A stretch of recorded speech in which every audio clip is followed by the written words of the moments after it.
16. Vronsky no había conocido nunca la vida familiar. Su madre, de joven, había sido una dama del gran mundo que durante su matrimonio, y después de quedar viuda sobre todo, había tenido muchas aventuras, que nadie ignoraba. Vronsky apenas había conocido a su padre, y había recibido su educación en el cuerpo de pajes. Al salir de la escuela convertido en un joven y brillante oficial, había empezado a frecuentar el círculo de los militares ricos de San Petersburgo. Mas, aunque vivía en la alta sociedad, sus intereses amorosos estaban fuera de ella. En Moscú, experimentó por primera vez, en contraste con la vida esplendorosa y agitada de San Petersburgo, el encanto de relacionarse con una joven de su esfera, agradable y pura, que le amaba. No se le ocurrió ni pensar que habría nada de malo en sus relaciones con Kitty. En los bailes danzaba con ella, la visitaba en su casa, le hablaba de lo que se habla habitualmente en el gran mundo, de tonterías a las que él daba, sin embargo y para ella, un sentido particular. Aunque cuanto le decía podía muy bien haber sido oído por todos, comprendía que ella se sentía cada vez más unida a él. Y cuanto más experimentaba tal sensación, más agradable le era sentirla y más dulce sentimiento le inclinaba, a su vez, hacia la joven. Ignoraba que aquel modo de tratar a Kitty tiene un nombre específico, la seducción de muchachas con las que uno no piensa casarse, acción censurable muy corriente entre los jóvenes como él. Creía haber sido el primero en descubrir aquel placer y gozaba con su descubrimiento. Si hubiese podido oír la conversación de los padres de Kitty, si se hubiera situado en su punto de vista y pensado que no casándose con ella Kitty iba a ser desgraciada, se habría quedado asombrado, casi sin llegarlo a creer. Le era imposible imaginar que lo que tanto le agradaba, y a ella más aún, pudiera entrañar mal alguno. Y le era más imposible todavía imaginar que debía casarse. Nunca pensaba en la posibilidad del matrimonio. No solo no le interesaba la vida del hogar, sino que en la familia, y sobre todo en el papel de marido, de acuerdo con la opinión del círculo de solterones en que se movía, veía algo ajeno, hostil y sobre todo un tanto ridículo.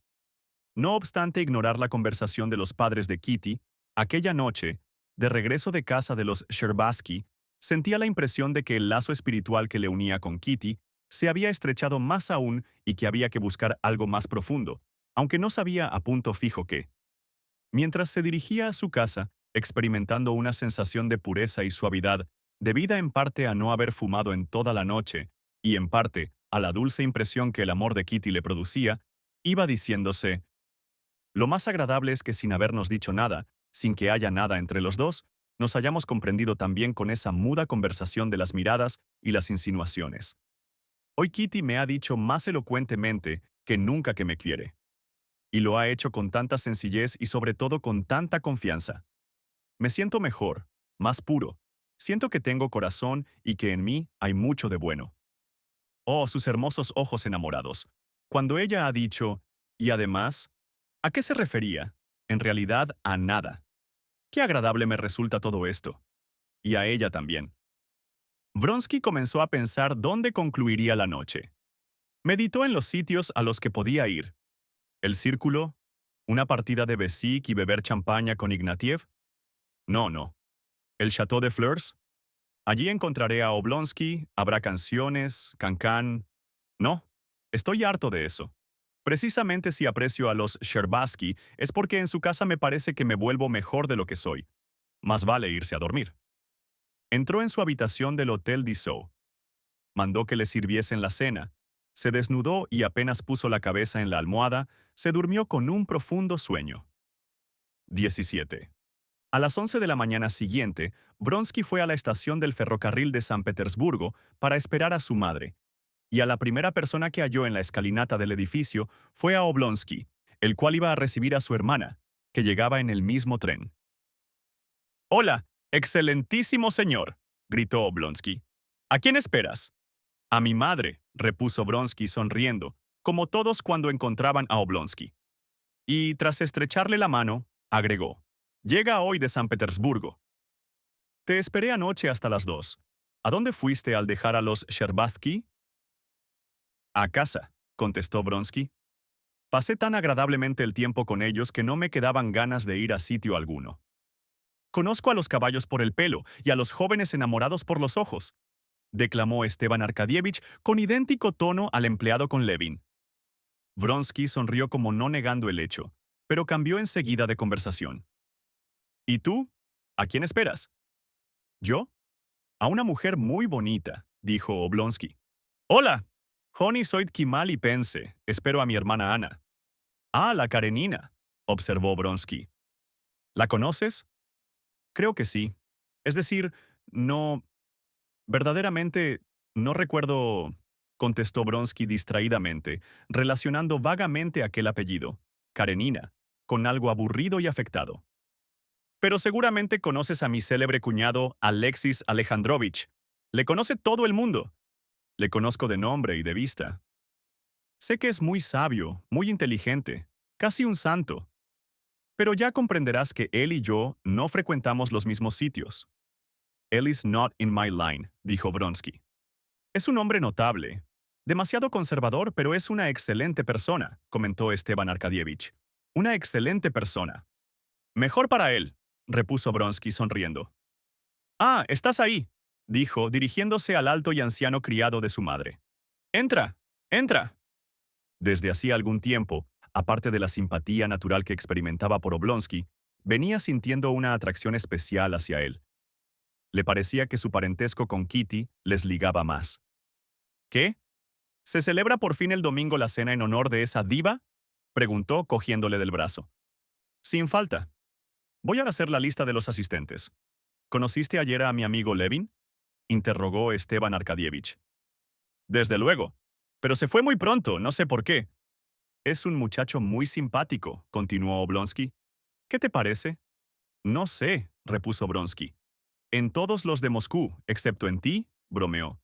Hallo cierta brusquedad. Siempre están enojados, sublevados contra no sé qué.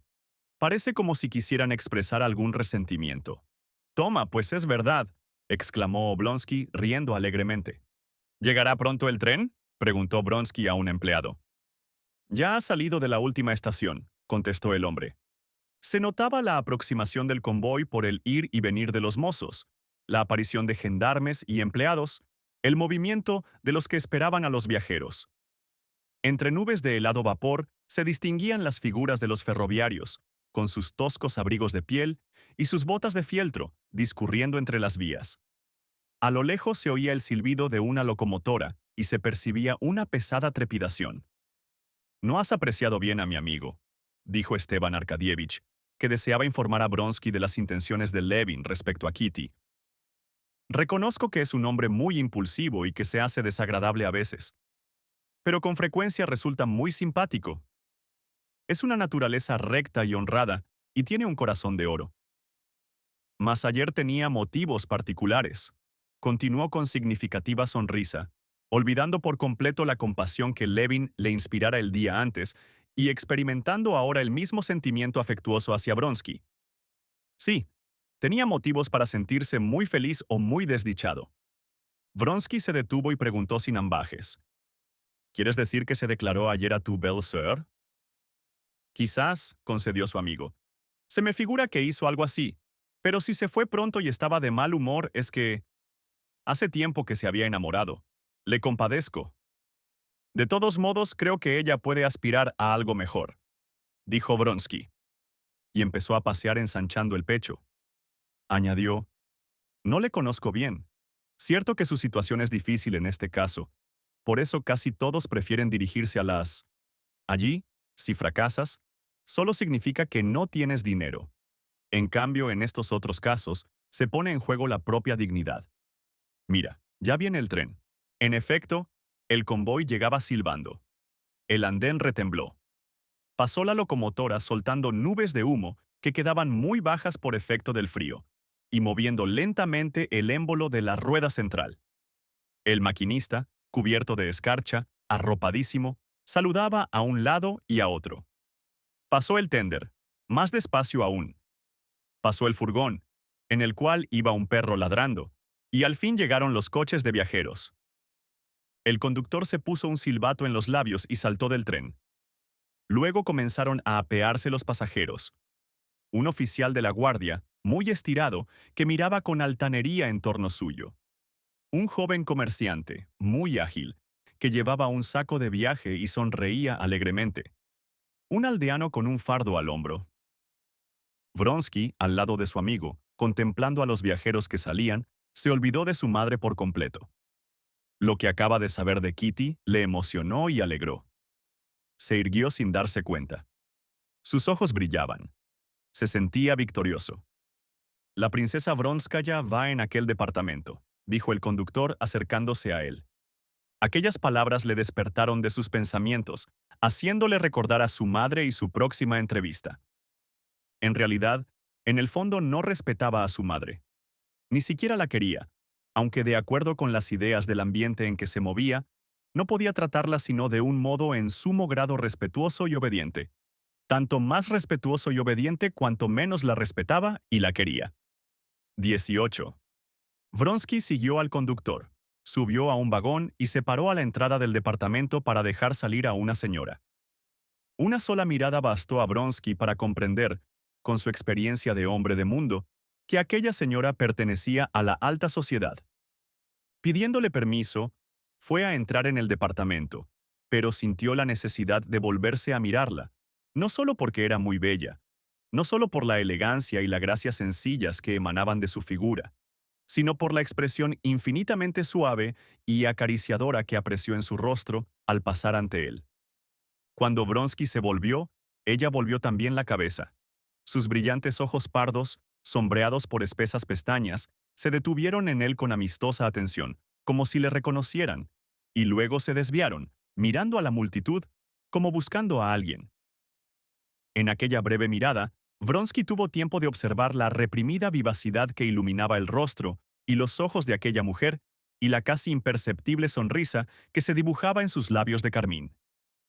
Se diría que toda ella rebosada de algo contenido, que se traslucía, a su pesar, ora en el brillo de su mirada, ora en su sonrisa.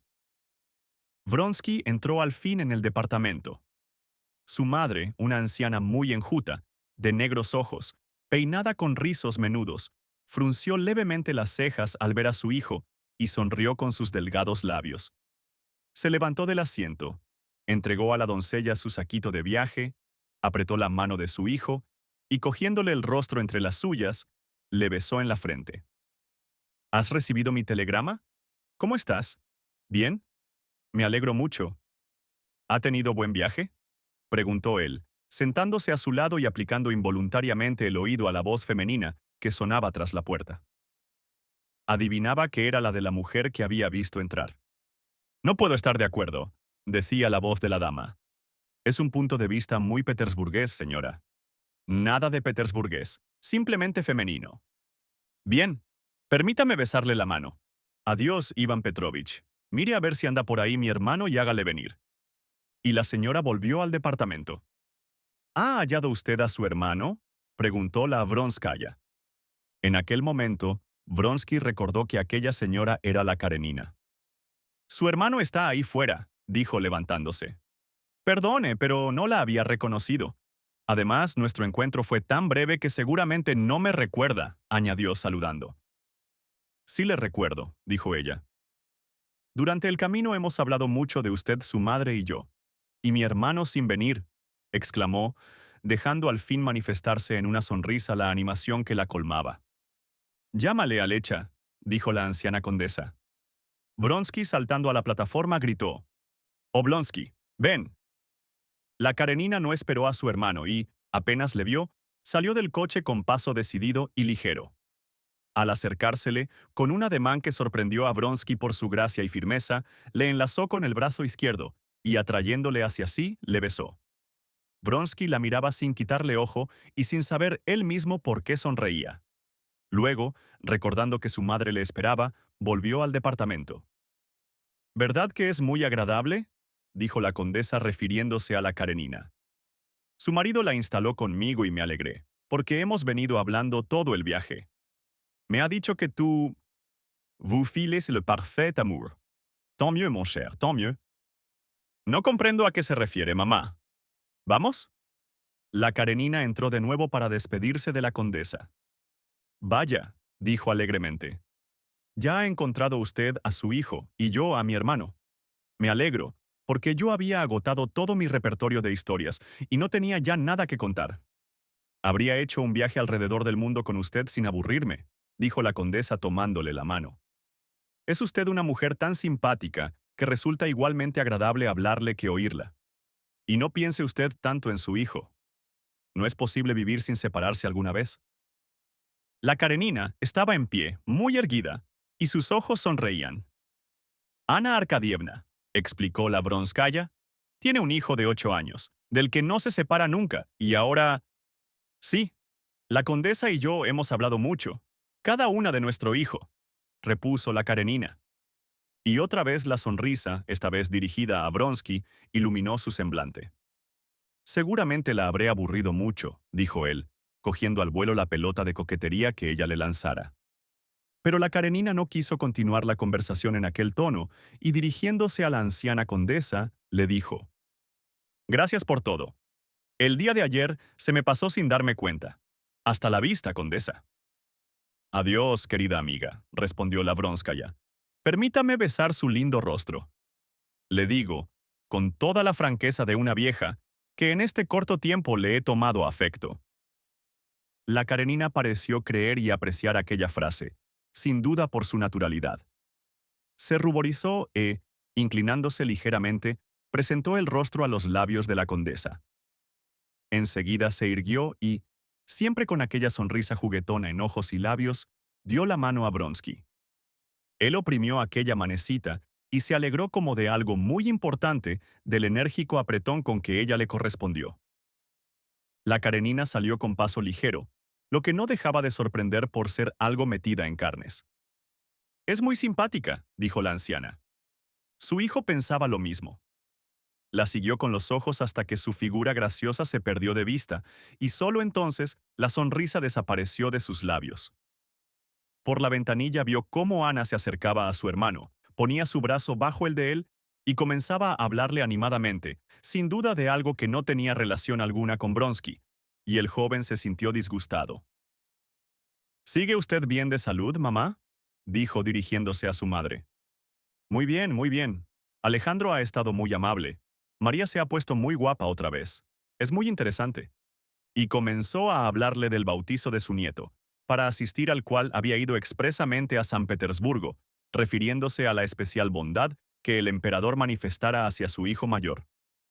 «Ahí viene la Brenti», dijo Bronsky, mirando por la ventanilla. «Vamos, ¿quiere?». El viejo mayordomo que viajaba con la condesa entró anunciando que todo estaba listo. La anciana se levantó. «Aprovechemos que hay poca gente para salir», dijo Bronsky. La doncella cogió el saquito de mano y la perrita. El mayordomo y un mozo llevaban el resto del equipaje. Bronsky dio el brazo a su madre. Pero al ir a salir vieron que la gente corría asustada de un lado a otro. Cruzó también el jefe de estación con su brillante gorra galoneada. Debía de haber sucedido algo. Los viajeros corrían en dirección contraria al convoy. «¿Cómo? ¿Qué? ¿Por dónde se tiró?», se oía exclamar. Esteban Arkadievich y su hermana volvieron también hacia atrás con rostros asustados y se detuvieron junto a ellos. Las dos señoras subieron al vagón y Bronsky y Esteban Arkadievich siguieron a la multitud para enterarse de lo sucedido. El guardagujas, ya por estar ebrio, ya por ir demasiado arropado a causa del frío, no había oído retroceder unos vagones y estos le habían cogido debajo. Antes de que Oblonsky y su amigo volvieran, las señoras conocían ya todos los detalles por el mayordomo. Los dos amigos habían visto el cuerpo destrozado del infeliz. Oblonsky hacía gestos y parecía a punto de llorar. «¡Qué cosa más horrible, Ana! Si lo hubieras visto», decía. Bronsky callaba. Su hermoso rostro, aunque grave, permanecía impasible. «Si usted lo hubiera visto, condesa», insistía Esteban Arkadievich. «Y su mujer estaba allí. Era terrible. Se precipitó sobre el cadáver. Al parecer, era él quien sustentaba a toda la familia. ¡Horrible! ¡Horrible! ¿No se puede hacer algo por ella?», preguntó la Karenina, en voz baja y emocionada. Bronsky la miró y salió del carruaje. «Ahora vuelvo, mamá», dijo desde la portezuela. Al volver al cabo de algunos minutos, Esteban Arkadievich hablaba sosegadamente con la condesa de la cantante de moda, mientras la anciana miraba preocupada hacia la puerta, esperando a su hijo. «Vamos, ya», dijo Vronsky. Salieron juntos. El joven iba delante con su madre. Ana Karenina y su hermano les seguían. A la salida, el jefe de la estación alcanzó a Vronsky. «Usted ha dado a mi ayudante 200 rublos», dijo. «¿Quiere hacer el favor de indicarme para quién son?» «Para la viuda», respondió Vronsky, encogiéndose de hombros. «No veo qué necesidad hay de preguntar nada». «¿Con qué has dado dinero?», gritó Oblonsky, y añadió, apretando la mano de su hermana. «Es un buen muchacho, muy bueno. ¿Verdad que sí? Condesa, tengo el honor de saludarla». Y Oblonsky se paró con su hermana, esperando que llegase la doncella de esta. Cuando salieron de la estación, el coche de los Vronsky había partido ya. La gente seguía hablando aún del accidente. «Ha sido una muerte horrible», decía un señor. «Parece que el tren le partió en dos». «Yo creo, por el contrario, que ha sido la mejor, puesto que ha sido instantánea», opinó otro. Ana Karenina se sentó en el coche, y su hermano notó con asombro que le temblaban los labios y apenas conseguía dominar las lágrimas. «¿Qué te pasa, Ana?», preguntó, cuando hubieron recorrido un corto trecho. «Es un mal presagio», repuso ella. «¡Qué tonterías!», dijo Esteban Arkadievich. «Lo importante es que hayas llegado ya. No sabes las esperanzas que he puesto en tu venida». «¿Conoces a Vronsky desde hace mucho?», preguntó Ana. «Sí. ¿Ya sabes que esperamos casarle con Kitty?». «Sí», murmuró Ana en voz baja. Y añadió moviendo la cabeza como si quisiese alejar algo que la molestara físicamente. «Ahora hablemos de ti. Ocupémonos de tus asuntos. He recibido tu carta y, ya ves, me he apresurado a venir». «Sí, solo en ti confío», contestó Esteban Arkadievich. «Bien, cuéntamelo todo». Esteban Arkadievich se lo relató. Al llegar a su casa ayudó a bajar del coche a su hermana. Suspiró, le estrechó la mano y se fue a la audiencia. 19. Cuando Ana entró en el saloncito, halló a Dolly con un niño rubio y regordete, muy parecido a su padre, a quien tomaba la lección de francés. El chico leía volviéndose con frecuencia y tratando de arrancar de su vestido un botón a medio caer. La madre le había detenido la mano repetidas veces, pero él persistía en su intento. Al fin Dolly le arrancó el botón y se lo puso en el bolsillo. «Ten las manos quietas, Grisha», dijo. Y se entregó a su labor de nuevo. Hacía mucho tiempo que la había iniciado, y solo se ocupaba de ella en momentos de disgusto. Ahora hacía punto nerviosa, levantando los dedos y contando maquinalmente. Aunque hubiera dicho el día antes a su marido que la llegada de su hermana nada le importaba, lo había preparado todo para recibirla y la esperaba con verdadera impaciencia. Dolly estaba abatida, anonadada por el dolor. Recordaba, no obstante, que Ana, su cuñada, era la esposa de uno de los personajes más importantes de San Petersburgo, una grande dame de capital. A esta circunstancia se debió que Dolly no cumpliera lo que había dicho a su esposo y no se hubiera olvidado de la llegada de su cuñada. Al fin y al cabo, Ana no tiene la culpa, se dijo. De ella no he oído decir nunca nada malo y, por lo que a mí toca, no he hallado nunca en ella más que cariño y atenciones. Era verdad que la casa de los Karenin, durante su estancia en ella, no le había producido buena impresión. En su manera de vivir, le había parecido descubrir alguna cosa de falsedad. Pero, ¿por qué no recibirla?, se decía. Que no pretenda, al menos consolarme, pensaba Dolly. En consuelos, seguridades para el futuro y perdones cristianos, he pensado ya 1000 veces y no me sirven para nada. Durante todos esos días, Dolly había permanecido sola con los niños. No quería confiar a nadie su dolor y, sin embargo, con aquel dolor en el alma, no podía ocuparse de otra cosa. Sabía que no hablaría con Ana más que de aquello, y si por un lado le satisfacía la idea, por el otro le disgustaba tener que confesar su humillación y escuchar frases vulgares de tranquilidad y consuelo. Dolly, que esperaba a su cuñada mirando a cada momento el reloj, dejó de mirarlo, como suele suceder, precisamente en el momento en que Ana llegó. No oyó, pues, el timbre, y cuando, percibiendo pasos ligeros y roce de faldas en la puerta del salón, se levantó, su atormentado semblante no expresaba alegría, sino sorpresa. ¿Cómo? ¿Ya estás aquí? Dijo, besando y abrazando a su cuñada.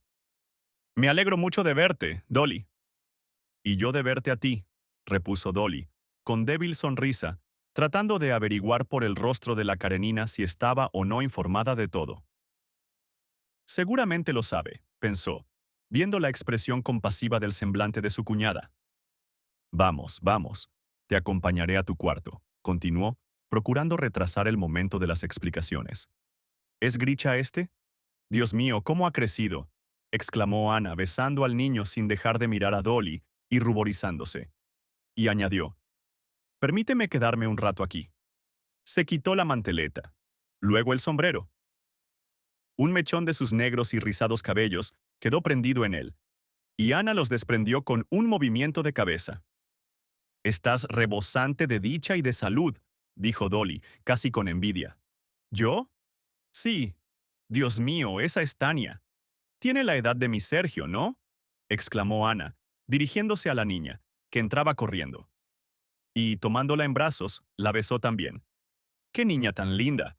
Es un encanto. Anda, enséñame a todos los niños. Le hablaba de los 5, recordando no solo sus nombres, sino su edad, sus caracteres y hasta las enfermedades que habían sufrido. Dolly no podía dejar de sentirse conmovida. Bien, vayamos a verles, dijo. Pero Basia está durmiendo. Es una lástima.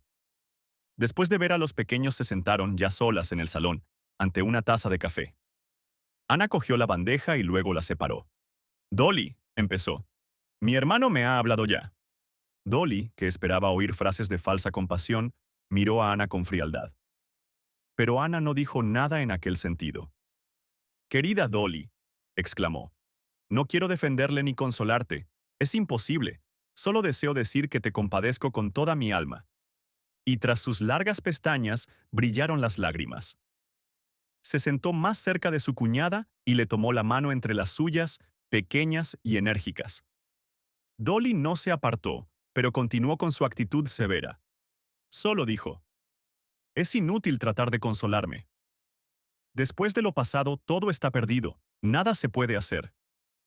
Mientras hablaba así, la expresión de su rostro se suavizó.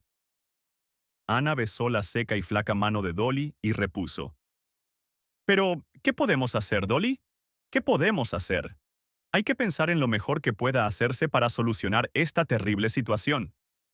Todo ha concluido y nada más, contestó Dolly. Y lo peor del caso, compréndelo, es que no puedo dejarle.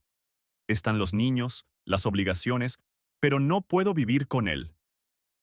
El simple hecho de verle constituye para mí una tortura. Querida Dolly, él me lo ha contado todo, pero quisiera que me lo explicases tú, tal como fue. Dolly la miró inquisitiva. En el rostro de Ana se pintaba un sincero afecto, una verdadera compasión. Bien, te lo contaré desde el principio, decidió Dolly. Ya sabes cómo me casé, con una educación que me hizo llegar al altar, no solo inocente, sino también estúpida. No sabía nada. Dicen, ya lo sé, que los hombres suelen contar a las mujeres la vida que han llevado antes de casarse, pero Estiva, y se interrumpió rectificando. Pero Esteban Arkadievich no me contó nada. Aunque no me creas, yo imaginaba ser la única mujer que él había conocido. Así viví 8 años. No solo no sospechaba que pudiera hacerme infiel, sino que lo consideraba imposible. Y figúrate que en esta fe mía, me entero de pronto de este horror, de esta villanía. Compréndeme. Estar completamente segura de la propia felicidad, para de repente, continuaba Dolly, reprimiendo los sollozos, para de repente recibir una carta de él dirigida a su amante, a la institutriz de mis niños. Oh, no, es demasiado horrible. Sacó el pañuelo, ocultó el rostro en él y prosiguió, tras un breve silencio. Aún sería justificable un arrebato de pasión, pero engañarme arteramente, continuar siendo esposo mío y amante de ella. Oh, tú no puedes comprenderlo. Lo comprendo, querida Dolly. Lo comprendo, dijo Ana, apretándole la mano. ¿Y crees que él se hace cargo de todo el horror de mi situación? Siguió Dolly. Nada de eso. Él vive contento y feliz. Eso no, la interrumpió Ana vivamente. Es digno también de compasión. El arrepentimiento le tiene abatido. ¿Pero crees que es capaz siquiera de arrepentimiento? Interrumpió Dolly, mirando fijamente a su cuñada. Sí, le conozco bien, y no pude menos de sentir piedad al verle. Las dos le conocemos. Él es bueno, pero orgulloso. ¿Y ahora se siente tan humillado? Lo que más me conmueve de él, Ana sabía que aquello había de impresionar a Dolly más que nada, es que hay dos cosas que le atormentan. Primero, la vergüenza que siente ante sus hijos, y después que, amándote como te ama, sí, sí, te ama más que a nada en el mundo, dijo Ana precipitadamente, impidiendo que Dolly replicase. Pues bien, que amándote como te ama te haya causado tanto daño. No, Dolly no me perdonará, me decía. Dolly, pensativa, no miraba ya a su cuñada y solo escuchaba sus palabras. Comprendo, dijo, que su situación es también terrible. Soportar esto es más penoso para el culpable que para el que no lo es, si se da cuenta de que es él el causante de todo el daño. Pero, ¿cómo perdonarle? ¿Cómo seguir siendo su mujer después que ella... Vivir con él sería un tormento para mí, precisamente porque le he amado. Los sollozos ahogaron su voz. No obstante, cada vez que se enternecía, y como si lo hiciera intencionadamente, la idea que la atormentaba volvía de nuevo a sus palabras. Ella es joven y guapa, continuó. ¿No comprendes, Ana? Mi juventud se ha disipado. ¿Y cómo? En servicio de él y de sus hijos. Le he servido, consumiéndome en ello, y ahora a él le es más agradable una mujer joven, aunque sea una cualquiera. Seguramente que ellos hablarían de mí. O tal vez no. Y en este caso es todavía peor. ¿Comprendes? Y el odio animó de nuevo su mirada. Después de eso, ¿qué puede decirme? Jamás le creeré. Todo ha concluido. Todo lo que me servía de recompensa de mi trabajo, de mis sufrimientos. Creerás que dar la lección a Grisha, que antes era un placer para mí, es ahora una tortura. ¿Para qué esforzarme? ¿Para qué trabajar? Qué lástima que tengamos hijos. Es horrible, pero te aseguro que ahora, en vez de ternura y de amor, solo siento hacia él aversión. Sí, aversión. Y hasta, de poder, te aseguro que llegaría a matarle. Todo lo comprendo, querida Dolly. Pero no te pongas así. Te encuentras tan ofendida, tan excitada, que no ves las cosas con claridad. Dolly se calmó. Las dos permanecieron en silencio unos instantes. ¿Qué haré, Ana? Ayúdame a resolverlo. Yo he pensado en todo y no veo solución. Ana no podía encontrarla tampoco, pero su corazón respondía francamente a cada palabra, a cada expresión del rostro de su cuñada. Soy su hermana, empezó, y conozco bien su carácter, la facilidad con que lo olvida todo, e hizo un ademán señalando la frente. La facilidad con que se entrega y con que luego se arrepiente. Ahora no imagina, no acierta a comprender cómo pudo hacer lo que hizo. Ya me hago cargo, interrumpió Dolly. Pero, ¿y yo? ¿Te olvidas de mí? ¿Acaso sufro menos que él? Espera. Confieso, Dolly, que cuando él me explicó las cosas no comprendía aún del todo el horror de tu situación. Le vi solo a él. Comprendí que la familia estaba deshecha y le compadecí. Pero después de hablar contigo, yo, como mujer, veo lo demás. Siento tus sufrimientos y no podría expresarte la piedad que me inspiras. Pero, querida Dolly, por mucho que comprenda tus sufrimientos, ignoro, en cambio, el amor que puedas albergar por él en el fondo de tu alma. Si le amas lo bastante para perdonarle, perdónale. ¡No! Exclamó Dolly. Pero Ana la interrumpió cogiéndole la mano y volviendo a besársela. Conozco el mundo más que tú, dijo, y sé cómo ven estas cosas las gentes como Esteban. ¿Tú crees que ellos hablarían de ti? Nada de eso. Los hombres así pecan contra su fidelidad, pero su mujer y su hogar son sagrados para ellos. Mujeres como esa institutriz son a sus ojos una cosa distinta, compatible con el amor a la familia. Ponen entre ellas y el hogar una línea de separación que nunca se pasa. No comprendo bien cómo puede ser eso, pero es así. Sí, sí, pero él la besaría y... Cálmate, Dolly. Recuerdo cuando Steve estaba enamorado de ti. Cómo lloraba recordándote, cómo hablaba de ti continuamente, cuánta poesía ponía en tu amor. Y sé que, a medida que pasa el tiempo, sentía por ti mayor respeto. Siempre nos reíamos cuando decía a cada momento, Dolly es una mujer extraordinaria. Tú eras para él una divinidad y sigues siéndolo. Esta pasión de ahora no ha afectado el fondo de su alma. ¿Y si se repitiera? No lo creo posible. ¿Le habrías perdonado tú? No sé, no puedo juzgar. Ana reflexionó un momento y añadió, sí, sí puedo, sí puedo. Le habría perdonado. Cierto que yo me habría transformado en otra mujer, sí, pero le perdonaría, como si no hubiese pasado nada, absolutamente nada. Sí, así habría de ser, interrumpió Dolly, como si ya hubiera pensado en ello antes. De otro modo, no fuera perdón. Si se perdona, ha de ser por completo. En fin, voy a acompañarte a tu cuarto, añadió, levantándose y abrazando a Ana. Cuánto me alegro de que hayas venido, querida. Siento el alma mucho más aliviada, mucho más aliviada.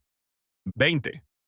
Ana pasó el día en casa de los Oblonsky y no recibió a nadie, aunque algunos de sus conocidos, informados de su llegada, acudieron a verla. Estuvo toda la mañana con Dolly y con los niños, y envió aviso a su hermano para que fuera a comer a casa sin falta. Ven, le escribió. Dios es misericordioso. Oblonsky comió en casa. La conversación fue general y su esposa le habló de tú, lo que últimamente no sucedía nunca. Cierto que persistía la frialdad entre los esposos, pero ya no se hablaba de separación y Oblonsky empezaba a entrever la posibilidad de reconciliarse. Después de comer, llegó Kitty. Apenas conocía a Ana Karenina y llegaba algo inquieta ante la idea de enfrentarse con aquella gran dama de San Petersburgo, de la que todos hablaban con tanto encomio.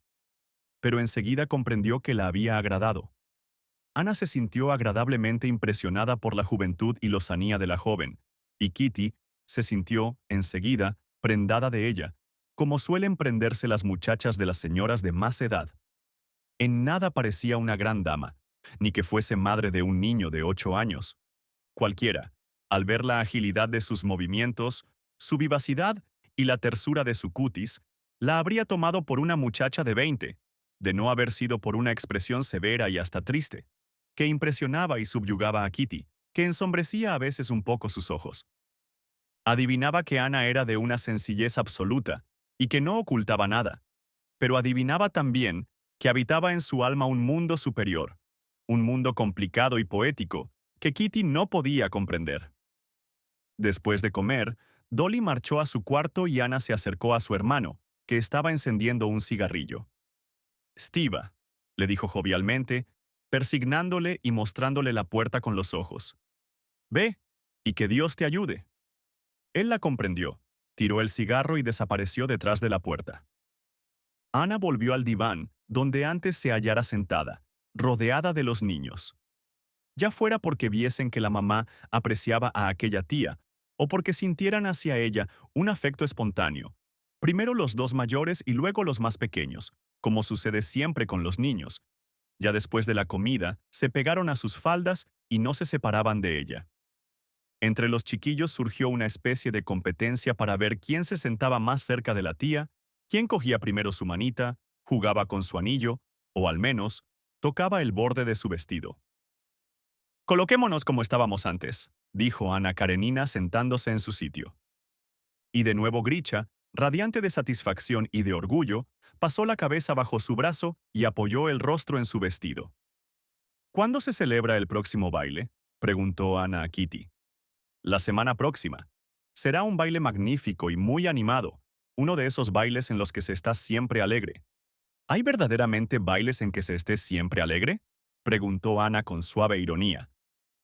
Aunque parezca raro, es así. En casa de los Bobryshev son siempre alegres, y en la de los Nikitin también.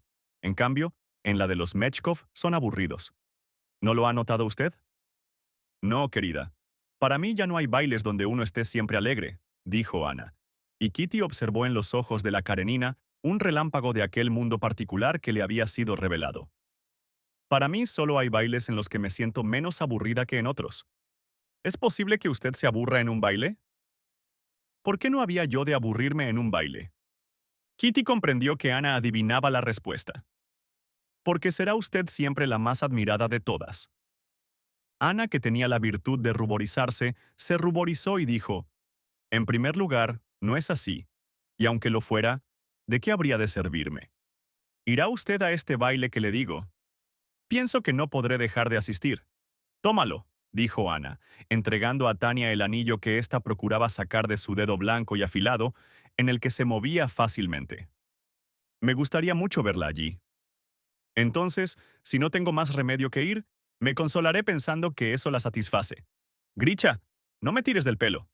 Ya estoy bastante despeinada, dijo, arreglándose el mechón de cabellos con el que Gricha jugaba. Me la figuro en el baile con un vestido lila. ¿Y por qué precisamente lila? Preguntó Ana sonriendo. Niños, a tomar el té. ¿No oís que os llama Miss Hull? Dijo, apartándolos y dirigiéndolos al comedor. Ya sé por qué le gustaría verme en el baile. Usted espera mucho de esa noche y quisiera que todos participaran de su felicidad, concluyó Ana, dirigiéndose a Kitty. Es cierto. ¿Cómo lo sabe? Qué dichoso es uno a la edad de usted, continuó Ana. Recuerdo y conozco esa bruma azul como la de las montañas suizas, esa bruma que lo rodea todo en la época feliz en que se termina la infancia. Desde ese enorme círculo feliz y alegre parte, un camino que va haciéndose estrecho, cada vez más estrecho. ¿Cómo palpita el corazón cuando se inicia esa senda que al principio parece tan clara y hermosa? ¿Quién no ha pasado por ello? Kitty sonreía sin decir nada. ¿Cómo habría pasado ella por todo aquello? ¿Cómo me gustaría conocer la novela de su vida? Pensaba al evocar la presencia poco romántica de Alexis Alejandrovich, el marido de Ana. Sé algo de sus cosas, siguió la Karenina. Estiva me lo dijo. La felicito. Él me gusta mucho. ¿No sabe usted que Vronsky estaba en la estación? ¿Estaba allí? Dijo Kitty ruborizándose. ¿Y qué le dijo Estiva? Me lo dijo todo. Y yo me alegré mucho. Realicé el viaje en compañía de la madre de Vronsky. No hizo más que hablarme de él. Es su favorito. Ya sé que las madres son apasionadas, pero ¿qué le contó? Muchas cosas. Y desde luego, aparte de la predilección que tiene por él su madre, se ve que es un caballero. Por ejemplo, parece que quiso ceder todos sus bienes a su hermano. Siendo niño, salvó a una mujer que se ahogaba. En fin, es un héroe, terminó Ana, sonriendo y recordando los 200 rublos que Vronsky entregara en la estación. Pero Ana no aludió a aquel rasgo, pues su recuerdo le producía un cierto malestar. Adivinaba en él una intención que la tocaba muy de cerca. Su madre me rogó que la visitara, dijo luego, y me placerá ver a la viejecita. Mañana pienso ir. Gracias a Dios Estiva lleva un buen rato con Dolly en el gabinete, murmuró, cambiando de conversación y levantándose algo contrariada, según le pareció a Kitty. «Me toca a mí primero, a mí, a mí», gritaban los niños que, concluido el té, se precipitaban de nuevo hacia la tía Ana. «Todos a la vez», respondió Ana, sonriendo. Y corriendo a su encuentro, los abrazó. Los niños se apiñaron en torno a ella, gritando alegremente. 21. A la hora de tomar el té las personas mayores, Dolly salió de su cuarto. Esteban Arkadievich no apareció. Seguramente se había ido de la habitación de su mujer por la puerta falsa. Temo que tengas frío en la habitación de arriba, dijo Dolly a Ana. Quiero pasarte abajo. Así estaré más cerca de ti. No te preocupes por mí, repuso Ana, procurando leer en el rostro de su cuñada si se había producido o no la reconciliación. Quizá aquí tengas demasiada luz, volvió Dolly.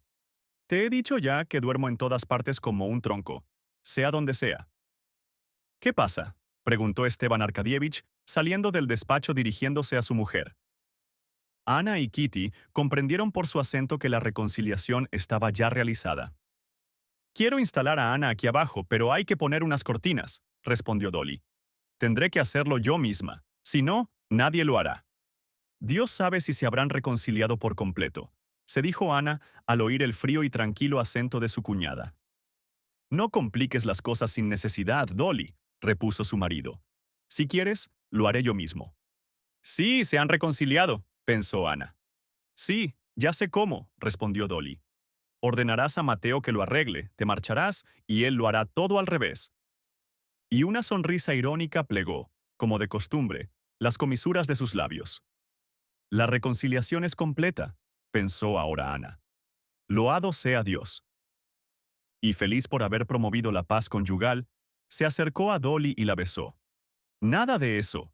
No sé por qué nos desprecias tanto a Mateo y a mí, dijo Esteban Arkadievich a su mujer, sonriendo casi imperceptiblemente.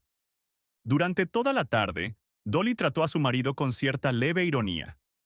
Esteban Arkadievich se hallaba contento y alegre, pero sin exceso, y pareciendo querer indicar que, aunque perdonado, sentía el peso de su culpa. A las 9:30, la agradable conversación familiar que se desarrollaba ante la mesa de té de los Oblonsky fue interrumpida por un hecho trivial y corriente, pero que extrañó a todos. Se hablaba de uno de los amigos comunes, cuando Ana se levantó rápida e inesperadamente. Voy a enseñaros la fotografía de mi Sergio, dijo con orgullosa sonrisa maternal. La tengo en mi álbum. Las 10 era la hora en que generalmente se despedía de su hijo, y hasta solía acostarle ella misma antes de ir al baile. Y de repente se había entristecido al pensar que se hallaba tan lejos de él. Y hablasen de lo que hablasen, su pensamiento volaba hacia su Sergio y a su rizada cabeza, y el deseo de contemplar su retrato y hablar de él la acometió de repente. Por eso se levantó y, con paso ligero y seguro, fue a buscar el álbum donde tenía su retrato. La escalera que conducía a su cuarto partía del descansillo de la amplia escalera principal, en la que reinaba una atmósfera agradable. Al salir del salón se oyó sonar el timbre en el recibidor. ¿Quién será?, dijo Dolly. Para venir a buscarme es muy pronto, y para que venga gente de fuera, es muy tarde, comentó Kitty. ¿Será que me traen algún documento?, dijo Esteban Arkadievich. Mientras Ana pasaba ante la escalera principal, el criado subía para anunciar al recién llegado, que estaba en el vestíbulo, bajo la luz de la lámpara. Ana miró abajo y, al reconocer a Bronsky, un extraño sentimiento de alegría y temor invadió su corazón. Él permanecía con el abrigo puesto, buscándose algo en el bolsillo. Al llegar Ana a la mitad de la escalera, Bronsky miró hacia arriba, la vio y una expresión de vergüenza y de confusión se retrató en su semblante. Ana siguió su camino, inclinando ligeramente la cabeza. Enseguida, sonó la voz de Esteban Arkadievich invitando a Bronsky a que pasara, y la del joven, baja, suave y tranquila, rehusando. Cuando volvió Ana con el álbum, Bronsky ya no estaba allí, y Esteban Arkadievich contaba que su amigo había venido solo para informarse de los detalles de una comida que se daba al día siguiente en honor de una celebridad extranjera. Por más que le he rogado, no ha querido entrar, dijo Oblonsky. Cosa rara. Kitty se ruborizó, creyendo haber comprendido los motivos de la llegada de Bronsky y su negativa a pasar. Ha ido a casa y no me ha encontrado, pensó, y ha venido a ver si me hallaba aquí. Pero no ha querido entrar por lo tarde que es, y también por hallarse Ana, que es una extraña para él. Todos se miraron en silencio. Luego comenzaron a hojear el álbum. Nada había de extraordinario en que un amigo visitase a otro, a las 9:30 de la noche, para informarse sobre un banquete que había de celebrarse al día siguiente. Pero a todos les pareció muy extraño, y a Ana se lo pareció más que a nadie, y aún le pareció que el proceder de Bronsky no era del todo correcto. 22. Se iniciaba el baile cuando Kitty entró con su madre en la gran escalera iluminada, adornada de flores, llena de lacayos de empolvada peluca y rojo caftán. De las salas llegaba el frufrú de los vestidos como el apagado zumbido de las abejas en una colmena. Mientras ellas se componían vestidos y peinados ante los espejos del vestíbulo lleno de plantar, sonaron suaves y melodiosos los acordes de los violines de la orquesta, comenzando el primer vals. Un anciano, vestido con traje civil, que arreglaba sus sienes canosas ante otro espejo, despidiendo en torno suyo un fuerte perfume, se encontró con ellas en la escalera y les cedió el paso, mientras contemplaba a Kitty, a quien no conocía, con evidente placer. Un joven imberbe, sin duda uno de los galancetes a quienes el viejo Sherbatsky llamaba pisaverdes, que llevaba un chaleco muy abierto y se arreglaba, andando, la corbata blanca, la saludó, y después de haber dado algunos pasos, retrocedió e invitó a Kitty a danzar. Como tenía la primera contradanza prometida a Vronsky, Kitty hubo de prometer la segunda a aquel joven.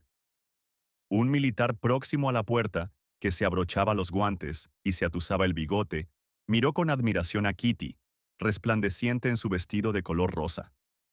Aunque el vestido, el peinado y los demás preparativos para el baile habían costado a Kitty mucho trabajo y muchas preocupaciones, ahora el complicado traje de tul le sentaba con tanta naturalidad como si todas las puntillas, bordados y demás detalles de su atavío no hubiesen exigido de ella ni de su familia un solo instante de atención, como si hubiese nacido entre aquel tul y aquellas puntillas, con aquel peinado alto adornado con una rosa y algunas hojas en torno. La vieja princesa, antes de entrar en la sala, trató de arreglar el cinturón de Kitty, pero ella se había separado, como si adivinase que todo le sentaba bien, que todo en ella era gracioso y no necesitaba arreglo alguno. Estaba en uno de sus mejores días. El vestido no le oprimía por ningún lado, ninguna puntilla colgaba. Los zapatitos color rosa, de alto tacón, en vez de oprimir, parecían acariciar y hacer más bellos sus piececitos. Los espesos y rubios tirabuzones postizos adornaban con naturalidad su cabecita. Los 3 botones de cada uno de sus guantes estaban perfectamente abrochados, y los guantes se ajustaban a sus manos sin deformarlas en lo más mínimo. Una cinta de terciopelo negro ceñía suavemente su garganta. Aquella cintita era una delicia. Cada vez que Kitty se miraba en el espejo de su casa, sentía la impresión de que la cinta hablaba. Podía caber alguna duda sobre la belleza de lo demás, pero en cuanto a la cinta no cabía. Al mirarse aquí en el espejo, Kitty sonrió también, complacida. Sus hombros y brazos desnudos le daban la sensación de una frialdad marmórea que le resultaba agradable. Sus ojos brillantes y sus labios pintados no pudieron por menos de sonreír al verse tan hermosa.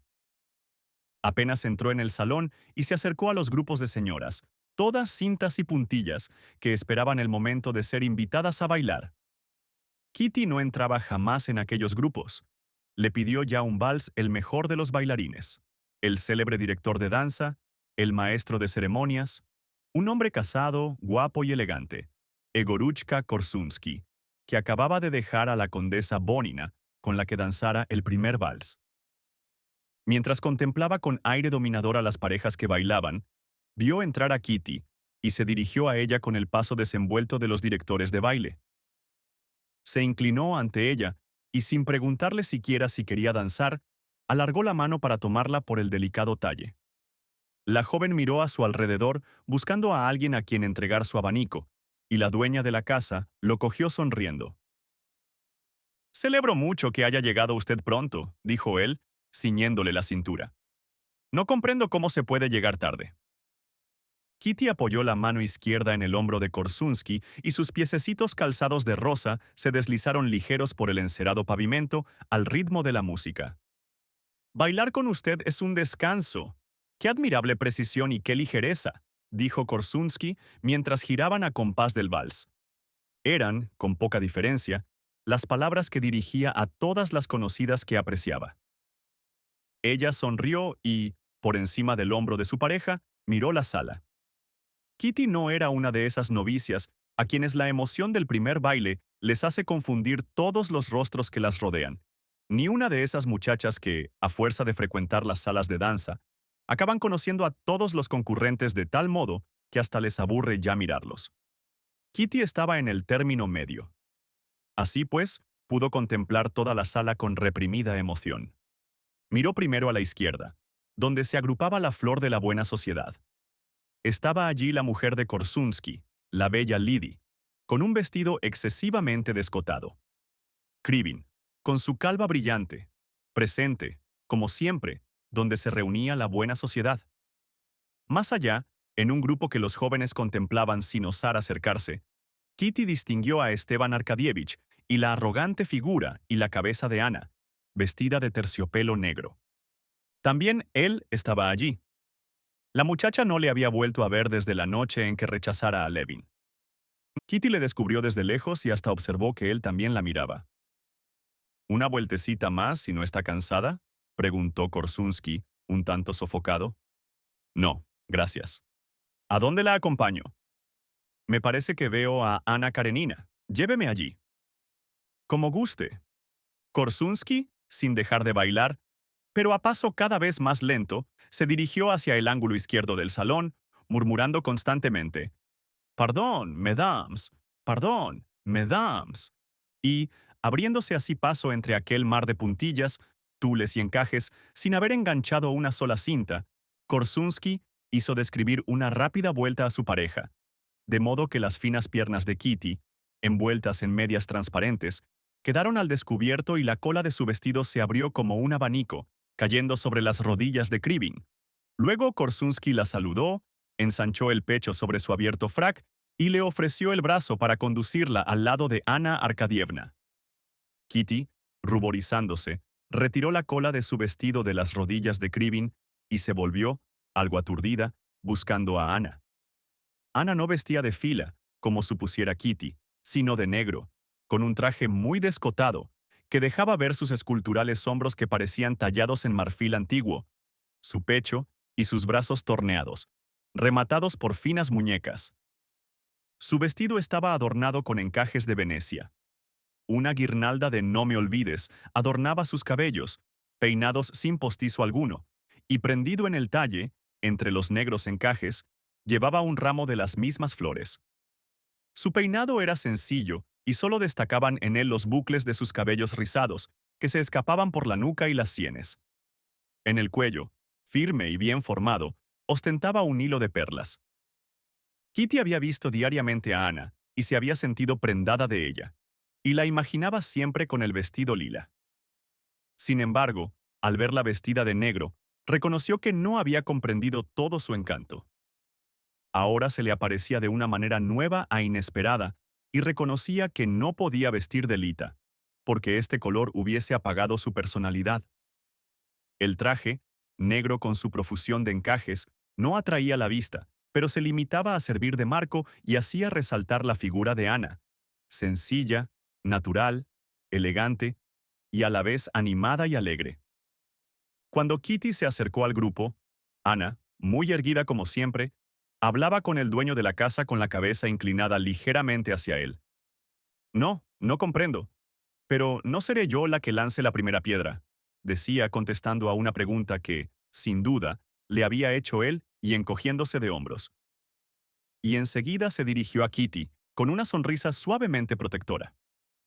Con experta mirada femenina, contempló rápidamente el vestido de Kitty e hizo un movimiento de cabeza casi imperceptible, pero en el cual la joven leyó que la felicitaba por su belleza y por su atavío. «Usted», dijo Ana a Korsunsky, «hasta entra en el salón y sale de él bailando». «La princesita es una de mis mejores colaboradoras», dijo Korsunsky, inclinándose ante Ana Karenina, a la que no había sido presentado. «Contribuye a que el baile sea animado y alegre». «¿Un vals, Ana Arkadievna?», preguntó. «¿Se conocen ustedes?», inquirió el dueño de la casa. «¿Quién no nos conoce a mi mujer y a mí?», repuso Korsunsky. «Somos como los lobos blancos». «¿Quiere bailar, Ana Arkadievna?», repitió. «Siempre que me es posible, procuro no bailar», respondió Ana Karenina. «Pero eso hoy es imposible». Vronsky se acercó en aquel momento. «Pues si es imposible, bailemos», dijo Ana, pareciendo no reparar en el saludo de Vronsky y apresurándose a poner la mano sobre el hombro de Korsunsky. «¿Acaso estará enfadada con él?», pensó Kitty, observando que Ana había fingido no ver el saludo de Vronsky. En cuanto a este, se acercó a Kitty, recordándole su compromiso de la primera contradanza y diciéndole que sentía mucho no haberla visto hasta entonces. Kitty le escuchaba admirando entre tanto a Ana, que danzaba. Esperaba que Vronsky la invitara al vals, pero el joven no lo hizo. Kitty le miró sorprendida. Él, sonrojándose, la invitó precipitadamente a bailar. Pero apenas había enlazado su fino talle y dado el primer paso, la música dejó de tocar. Kitty le miró a los ojos que tenía tan cerca. Durante varios años había de recordar, llena de vergüenza, aquella mirada amorosa que le dirigiera y a la que él no correspondió. Perdón, perdón. Vals, vals, gritó Korsunsky desde el otro extremo de la sala. Y emparejándose con la primera joven que encontró, comenzó a bailar. 23. Kitty y Vronsky dieron algunas vueltas de vals. Luego Kitty se acercó a su madre y tuvo tiempo de cambiar algunas palabras con Nordstone antes de que Vronsky fuese a buscarla para la primera contradanza. Mientras bailaban, no hablaron nada particular. Vronsky hizo un comentario humorístico de los Korsunsky, a los que describía como unos niños cuarentones. Luego charlaron del teatro que iba a abrirse al público próximamente. Solo una frase llegó al alma de Kitty, y fue cuando el joven le habló de Levin, asegurándole que había simpatizado mucho con él y preguntándole si continuaba en Moscú. De todos modos, Kitty no esperaba más de aquella contradanza. Lo que aguardaba con el corazón palpitante era la mazurca, pensando que todo había de decidirse en ella. No la inquietó que él durante la contradanza no la invitara para la mazurca. Estaba segura de que bailaría con él, como siempre y en todas partes. Y así rehusó 5 invitaciones de otros tantos caballeros diciéndoles que ya la tenía comprometida. Hasta la última contradanza, el baile transcurrió para ella como un sueño encantador, lleno de brillantes colores, de sones, de movimiento. Danzó sin interrupción, menos cuando se sentía cansada y rogaba que la dejasen descansar. Durante la última contradanza con uno de aquellos jóvenes que tanto la aburrían, pero con los que no podía negarse a bailar, se encontró frente a frente con Anna y Vronsky. No había visto a Anna desde el principio del baile, y ahora le pareció otra vez nueva e inesperada. La veía con aquel punto de excitación que conocía tan bien, producida por el éxito. Anna estaba ebria del licor del entusiasmo. Kitty lo veía en el fuego que, al bailar, se encendía en sus ojos, en su sonrisa feliz y alegre, que rasgaba ligeramente su boca, en la gracia, la seguridad y la ligereza de sus movimientos. ¿Por qué estará así?, se preguntaba Kitty. ¿Por la admiración general que despierta o por la de uno solo? Y sin escuchar al joven, que trataba en vano de reanudar la conversación interrumpida, y obedeciendo maquinalmente a los gritos alegremente imperiosos de Korsunsky a los que bailaban. Ahora en Grand Ronde, en Chen.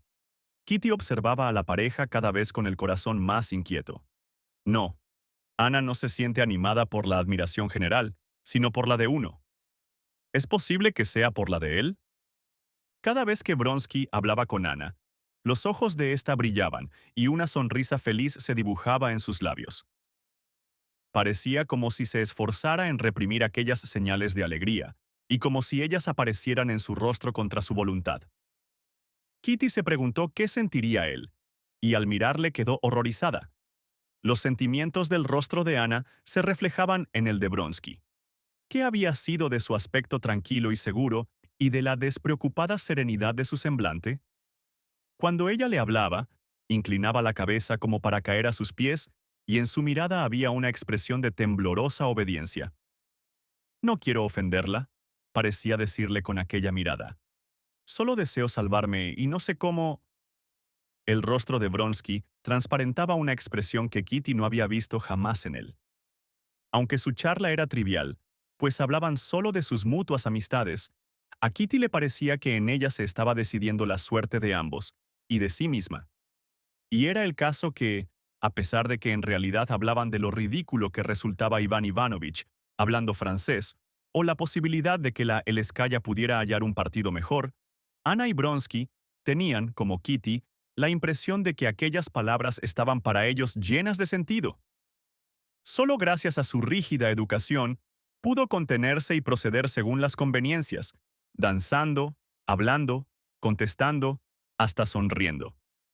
Pero, al empezar la mazurca, cuando empezaron a colocarse en su lugar las sillas, y algunas parejas se dirigieron desde las salas pequeñas al salón, Kitty se sintió horrorizada y desesperada. Después de rehusar 5 invitaciones, ahora se quedaba sin bailar. Hasta podía ocurrir que no la invitasen, porque dado el éxito que tenía siempre en sociedad, a nadie podía ocurrírsele que careciese de pareja. Era preciso que dijese a su madre que se encontraba mal a irse a casa, pero se sentía tan abatida que le faltaban las fuerzas para hacerlo. Entró en el saloncito y se dejó caer en una butaca. La vaporosa falda de su vestido se hinchó como una nubecilla rodeándola. Su delgado, suave y juvenil brazo desnudo se hundió entre los pliegues del vestido rosa. En la mano que le quedaba libre sostenía un abanico y con movimientos rápidos y breves daba aire a su encendido rostro. A pesar de su aspecto de mariposa posada por un instante en una flor, agitando las alas y pronta a volar, una terrible angustia inundaba su corazón. ¿Y si me equivocase si no hubiera nada?, se decía, recordando de nuevo lo que había visto. «Pero Kitty, no comprendo lo que te pasa», dijo la condesa Nordston, que se había acercado caminando sobre la suave alfombra sin hacer ruido. A Kitty le tembló el labio inferior y se puso en pie precipitadamente. «¿No bailas la mazurca, Kitty?» «No», repuso con voz trémula de lágrimas. «Él la invitó ante mí a bailar la mazurca», dijo la Nordston, sabiendo muy bien que a Kitty le constaba a quién se refería. Y ella le preguntó si no bailaba con la princesita Sherbatsky. «Me es igual», contestó Kitty. Nadie comprendía mejor que ella su situación, pues nadie sabía que el día anterior había rechazado al hombre a quien acaso amaba, y lo había rechazado por este. La Nordston buscó a Korsunsky, con quien tenía comprometida la mazurca, y le rogó que invitase a Kitty en lugar suyo. Por fortuna, Kitty no hubo de hablar mucho, porque Korsunsky, como director de baile, había de ocuparse continuamente en la distribución de las figuras y correr sin cesar de una parte a otra dando órdenes. Vronsky y Anna estaban sentados casi enfrente de Kitty. Los veía de lejos y los veía de cerca, según se alejaba o se acercaba en las vueltas de la danza, y cuanto más los miraba, más se convencía de que su desdicha era cierta. Kitty notaba que se sentían solos en aquel salón lleno de gente, y en el rostro de Vronsky, siempre tan impasible y seguro, leía ahora aquella expresión de humildad y de temor que tanto la había impresionado, que recordaba la actitud de un perro inteligente que se siente culpable. Anna sonreía y le comunicaba su sonrisa. Si se ponía pensativa, se veía triste a él. Una fuerza sobrenatural hacía que Kitty dirigiese los ojos al rostro de Anna. Estaba hermosísima en su sencillo vestido negro. Hermosos eran sus redondos brazos, que lucían preciosas pulseras. Hermoso su cuello firme adornado con un hilo de perlas. Bellos los rizados cabellos de su peinado algo desordenado. Suaves eran los movimientos llenos de gracia de sus pies y manos diminutos. Bella la animación de su hermoso rostro. Pero había algo terrible y cruel en su belleza. Kitty la miraba más subyugada todavía que antes, y cuanto más la miraba, más sufría. Se sentía anonadada, y en su semblante se dibujaba una expresión tal de abatimiento que cuando Vronsky se encontró con ella en el curso del baile, tardó un momento en reconocerla, de tan desfigurada como se le apareció en aquel momento. «¡Qué espléndido baile!», dijo él, por decir algo. «Sí», contestó Kitty. Durante la mazurca, Anna, al repetir una figura imaginada por Korsunsky, salió al centro del círculo, escogió 2 caballeros y llamó a Kitty y a otra dama. Al acercarse, Kitty levantó los ojos hacia ella asustada. Anna la miró y le sonrió cerrando los ojos mientras le apretaba la mano. Pero al advertir en el rostro de Kitty una expresión de desesperación y de sorpresa por toda respuesta a su sonrisa, Anna se volvió de espaldas a ella y empezó a hablar alegremente con otra señora. «Sí, sí», se dijo Kitty. «Hay en ella algo extraño, hermoso y a la vez diabólico». Anna no quería quedarse a cenar, pero el dueño de la casa insistió. «Ea, Anna Arkadievna», dijo Korsunsky, tomando bajo la manga de su frac el brazo desnudo de Anna. «Tengo una idea magnífica para el cotillón, un bijou». Y comenzó a andar, haciendo ademán de llevársela, mientras el dueño de la casa le animaba con su sonrisa. «No me quedo», repuso Anna sonriente. Y a pesar de su sonrisa, los 2 hombres comprendieron en su acento que no se quedaría. «He bailado esta noche en Moscú más que todo el año en San Petersburgo, y debo descansar antes de mi viaje», añadió Anna, volviéndose hacia Vronsky, que estaba a su lado. «¿Se va decididamente mañana?», preguntó Vronsky. «Sí, seguramente», respondió Anna, como sorprendida de la audacia de tal pregunta. Su sonrisa y el fuego de su mirada cuando le contestó abrazaron el alma de Vronsky. Ana Arkadievna se fue, pues, sin quedarse a cenar. 24. Sin duda hay en mí algo repugnante, algo que repele a la gente, pensaba Levin al salir de casa de los Sherbatsky y dirigirse a la de su hermano. No sirvo para convivir en sociedad. Dicen que esto es orgullo, pero no soy orgulloso.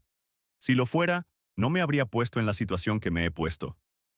Imaginó a Vronsky dichoso, inteligente, benévolo y con toda seguridad, sin haberse encontrado jamás en una situación como la suya de esta noche. Forzoso es que Kitty haya de preferirle. Es natural. No tengo que quejarme de nadie ni de nada. Yo solo tengo la culpa. ¿Con qué derecho imaginé que ella había de querer unir su vida a la mía? ¿Quién soy yo? Un hombre inútil para sí y para los otros.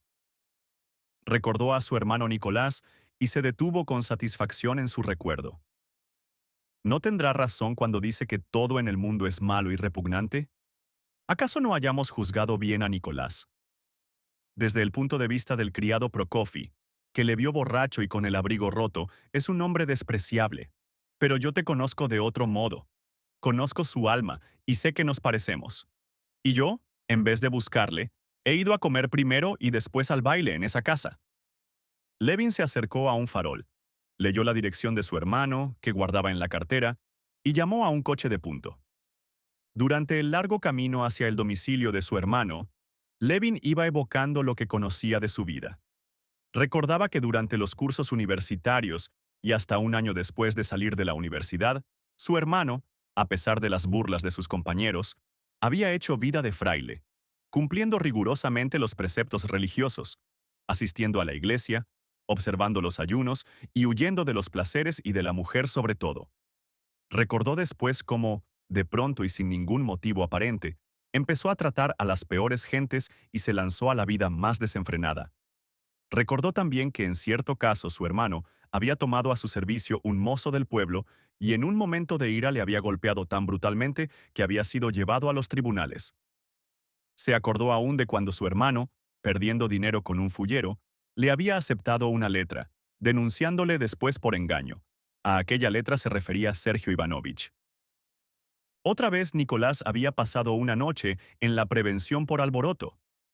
Y, en fin, había llegado al extremo de pleitear contra su hermano Sergio, acusándole de no abonarle la parte que en derecho le correspondía de la herencia materna.